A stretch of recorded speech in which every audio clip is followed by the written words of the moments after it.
शिवसेनेच्या आणखी एका आमदारांचा व्हिडिओ जो आहे तो समोर आलेला आहे। नोटांची बंडलं दिसत आहेत। आपल्यासोबत शिवसेनेचे मंत्री आहेत, उद्योगमंत्री उदयजी सामंत जे विधान भवनामध्ये आलेले आहेत। काय सांगाल, आणखी एका आमदाराचा व्हिडिओ जो समोर आलेला आहे, महेंद्र दळवी यांचा फोटो जो आहे, व्हिडिओ तो दिसतो आहे, अंबादास दानवे आणि हा ज्या आमदारांचा व्हिडिओ समोर आलेला आहे त्या आमदारांनी स्वतः मुख्यमंत्री महोदयांना विनंती केलेली आहे याची सखोल चौकशी झाली पाहिजे।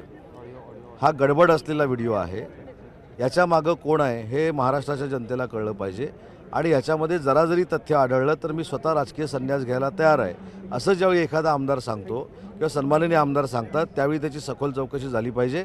त्याच्यावर समिती नेमून चौकशी झाली पाहिजे, त्याच्यातनं नक्की कोण आहे याच्या मागं ते बाहेर आलं पाहिजे आणि जे कोण हे वाईट करतात त्यांच्यावर कारवाई झाली पाहिजे। महेंद्र दळवी यांनी देखील वक्तव्य केलेलं आहे की घर का भेदी, म्हणजे त्यांचा थेट इशारा जो आहे तो सुनील तटकरे यांच्यावरती आहे। त्यांचे जे कोणी म्हणूनच मी सांगतो, मी कोणाचं नाव घेत नाही, या चौकशी अंती घर का बेदी कोण आहे आणि अन्य कोण आहे हे सगळं बाहेर येईल ना, बाहेर आल्यानंतर कारवाई होईल। आता विधिमंडळात देखील त्या संदर्भात प्रश्न जे आहेत विचारले जाणार आहेत आणि एकूणच आपण पाहतो की गदारोळ जो आहे तो सुरू झालेला आहे। विधिमंडळात यावरती खूप मोठा गदारोळ जो आहे तो सुरू होतो। व्हिडिओ नोटांचे विरोधकांना कुठच्या तरी गोष्टीचं भांडवल करायचं असतं म्हणूनच हा व्हिडिओ टाकलेला आहे।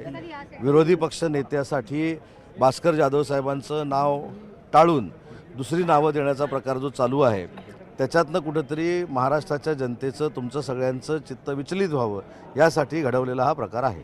व्हिडिओ जर्नलिस्ट प्रवीण शेट्टीसह उदय जाधव, न्यूज 18 लोकमत, नागपूर।